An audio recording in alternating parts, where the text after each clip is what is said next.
NBA moms receive a lot of love from their sons, and rightly so. Hi, Mom. Hi, Mom. Hi, Mom. I want to thank my mother. The media can't get enough of them either. But the dads, they don't get nearly as much public attention or affection. But that all changed in the past two NBA drafts. I wanted to pump everything in me inside of him so he can reach the highest point. You have to be proud. Very proud. I'm proud of you, son.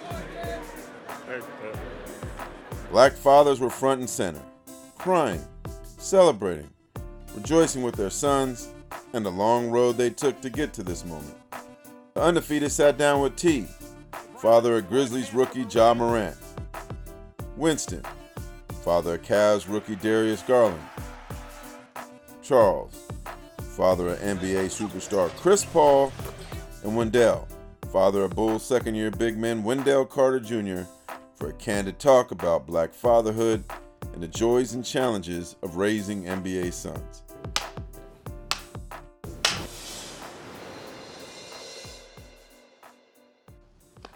Well, guys, thank you for being here and welcome. And this panel discussion, it was kind of a brainchild of myself and Mr. Carter here. And I think it started from watching the draft. Perhaps maybe every player in this year's draft, the African-American players walked out with their fathers. There's always been a perception that these black fathers don't exist. When you saw that, because you didn't get that moment with Chris Paul, what did seeing these black fathers getting announced at the draft mean to you? Oh, it meant all the world to me. I still get chills thinking about it because for the last couple of years, me and my wife go to the draft to talk to the parents. When Chris came, you know, it wasn't like that. But that didn't devalue me because I knew who I was to my son. But to see them on a national stage, show the fathers, oh man, it was wonderful. And speaking of the family, we've got Dad T here with you, and I know that the backyard workout. You got viewed on national television. You were sharp too now. Yeah, appreciate it. You're sharp now. You might have to be the sharpest dressed dad all time. I don't want to get a little emotional up here, man, but I just want to thank him for everything he done for me. He made me who I am today, and I'm just thankful for it all. Great job, What do you think society saw from that moment? When he got drafted and we stood and embraced, I was a little nervous because I was praying that he didn't break down because I knew I wouldn't be nothing, you know. But, you know, getting through it and letting the world see that, you know, they are positive black men behind their kids was everything to me. You know, it wasn't just, hey, world, look, I'm Ja Dad. It was, we made it as a unit. Knowing what my son went through to get to that point and the work we did in the backyard, seeing him reach a goal that most dream of but never get to, and hearing his name called, it was everything to me. Yeah.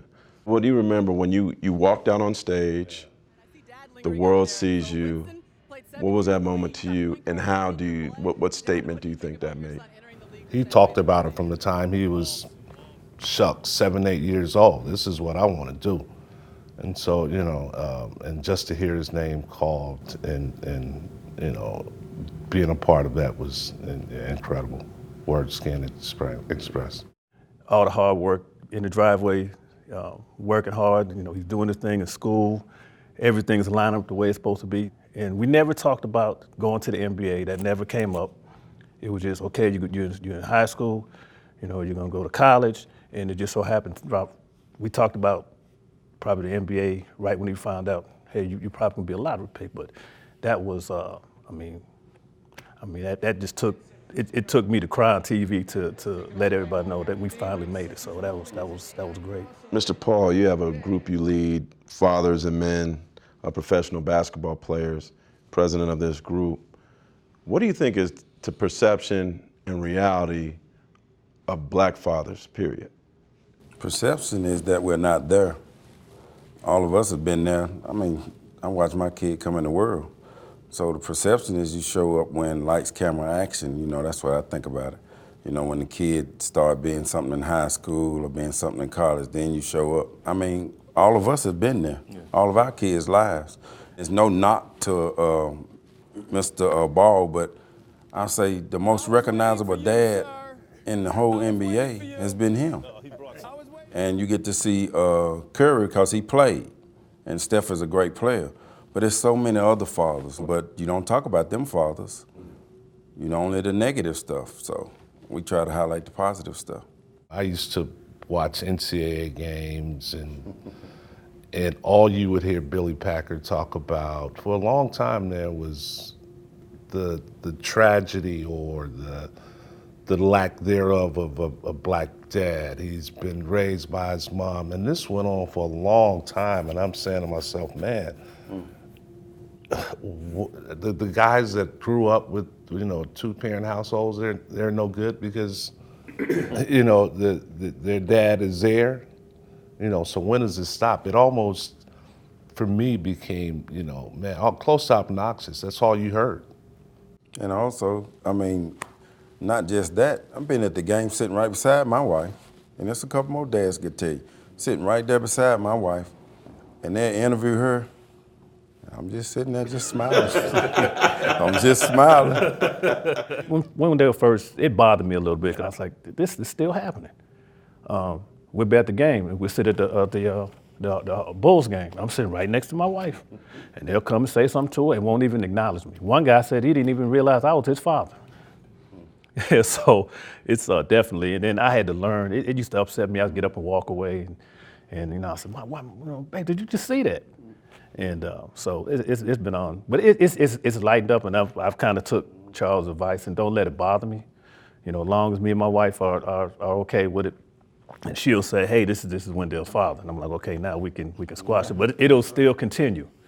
You know, somebody walk up and, "Hey, Miss Carter," and I'm sitting right there, and I'm like, I'm right here. I haven't experienced anything yet. I'm guessing it's too new. Yeah. You know, as far as disrespectful or anything. Or even in the college recruitment or any of the agent dealings or.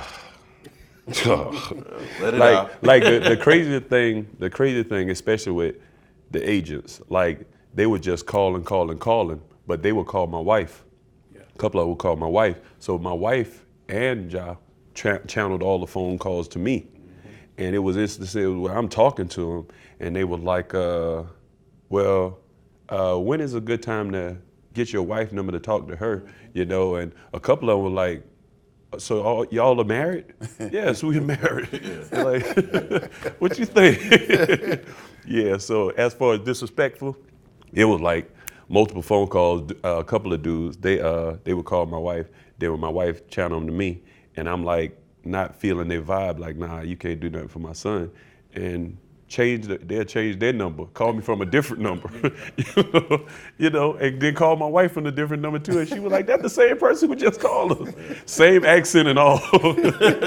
So yeah, it's crazy. There have been instances where not so much as verbal, but there's been body language where a coach would position himself to his back to me. There have been things said to the point where, you know, if you want to get to the son, you got to go through the mom. And I'm sitting right there, and I'm like, wait a minute now, did he actually say that? Well, the moral of this story is, we need the guys to say, "Hi, Dad." If I had to choose the trait that I think me and my son share, it would have to be the comical part. I tell him I'm Peter Pan because I'm never going to grow up. I just love joking. So he called himself Peter Pan Jr. He definitely has my demeanor. He has the stone face.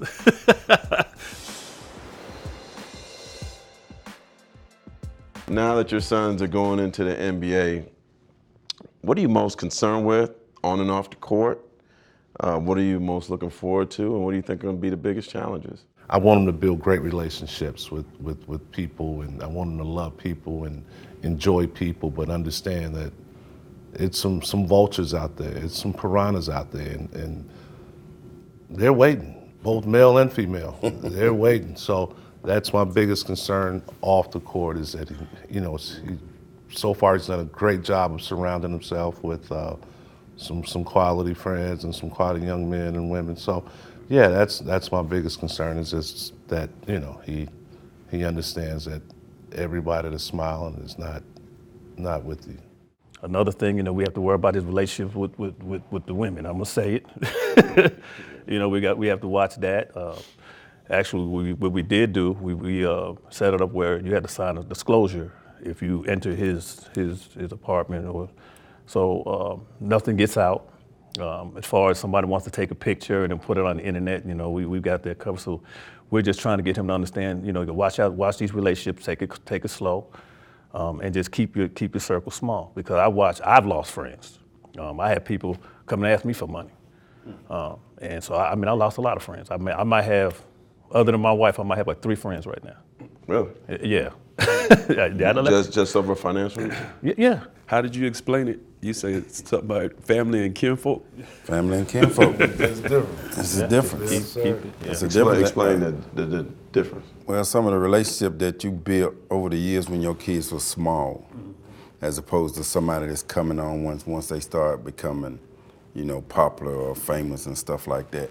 Because some of my best friends have never asked me for a dime, whereas some of my family members have asked for more than a dime, and they feel a certain way. But you and your wife, like me and my wife, it can't be me and my wife and somebody else. It's me and my wife sat down and explained. We had to talk to each other about how we was gonna handle the whole thing. And like I say, having God in our lives, you know, the friends that you thought was your friends wasn't really your friends if it's based on your son's money. Because it's not my money, it's my son's money. And it's not just when he got drafted, this might be ongoing. So you and your wife have to sit down and talk about this stuff because it's gonna come. Chris been in 15 years. And like he say, I done lost some friends, but I'm still upbeat, and if I see him, I respect him, whether they respect me or not. Because everybody ain't happy that my son is in the position he is. And I get that. But I'm not mad at nobody. I'm just thanking God every day that my son has been in this position because he's the one that earned it. I didn't earn it. How did you maintain your position as father, you know, even though Chris was making the money?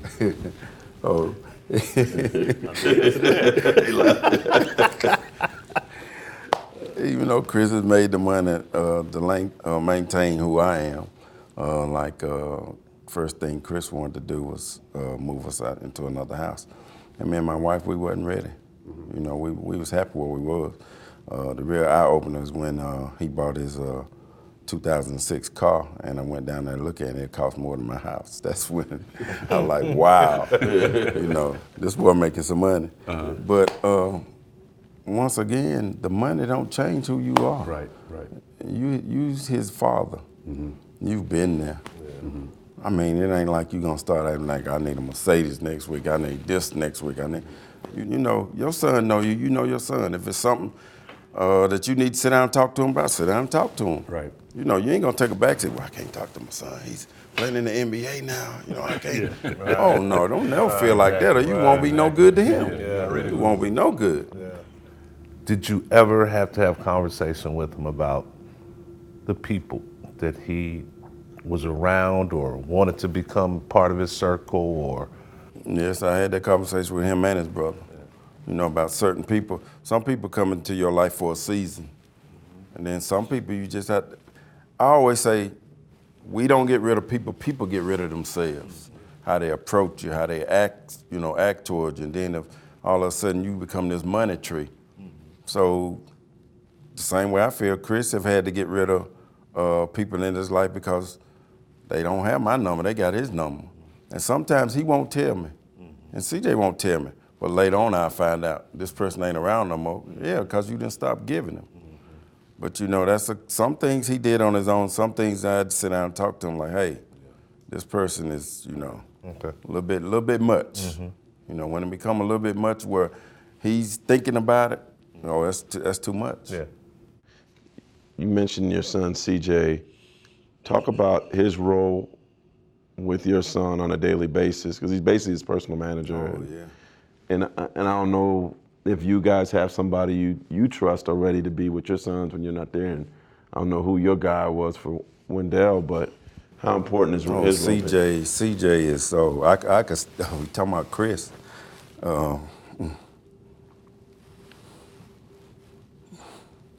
Take your time, man.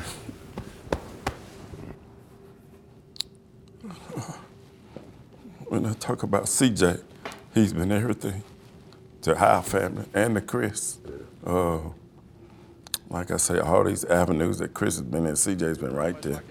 And CJ is just so respected by the NBA, the players, and all the different people that Chris deal with. CJ is that go-to guy. My wife was that go-to guy for the family, but now CJ is with Chris. And man, it's beautiful to see. It's beautiful. That's awesome. How do I see myself in my son? I see him loving basketball the way I love. He's very aggressive, so that's how I used to play. I used to play aggressive, but he loves the game, and I love it too.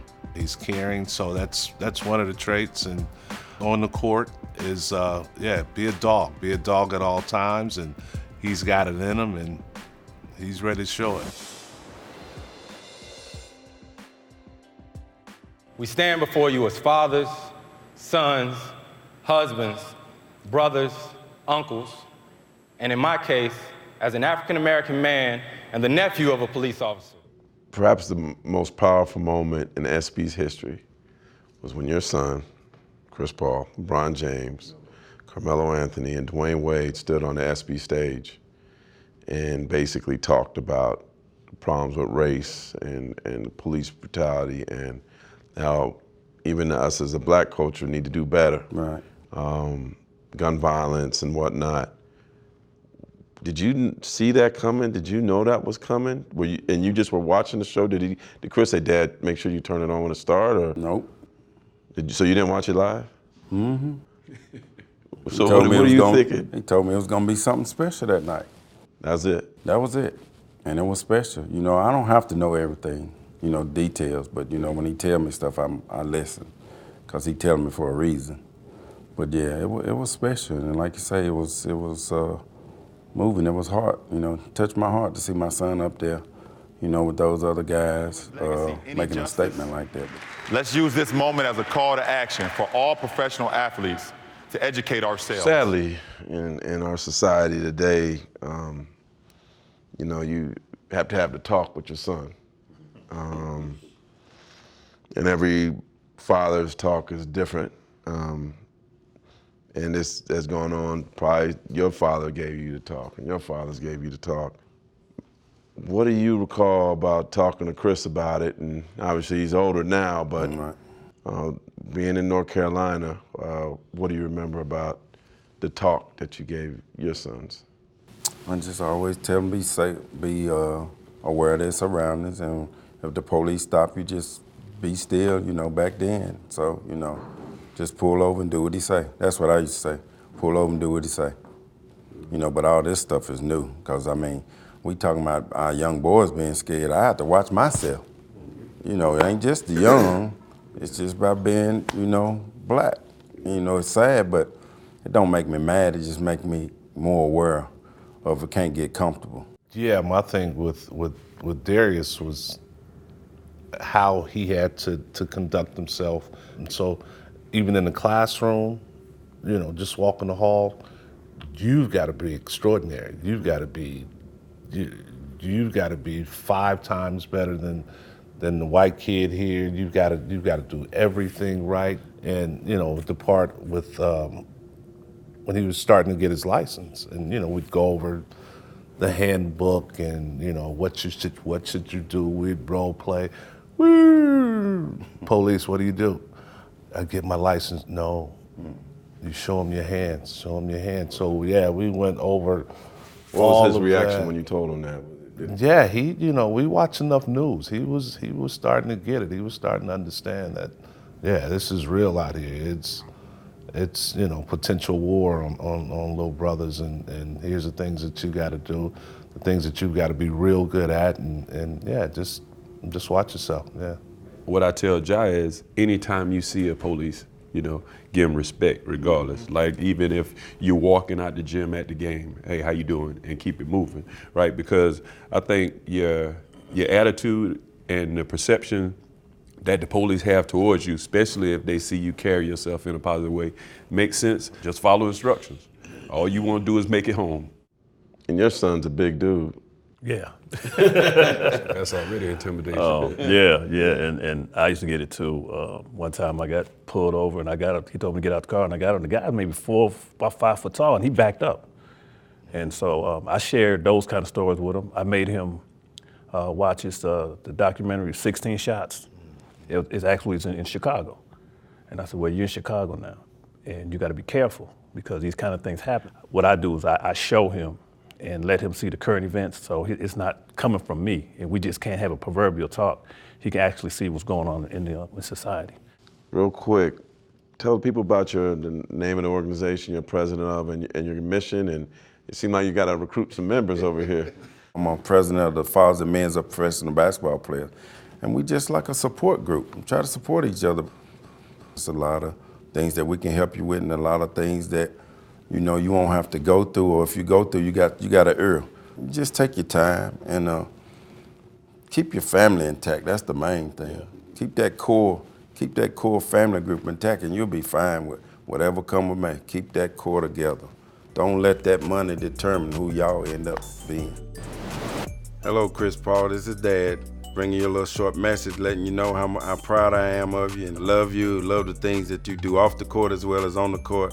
Hope you have a healthy season, boy. Enjoy yourself. I hate 12. I always told you were trained to go. Show the league.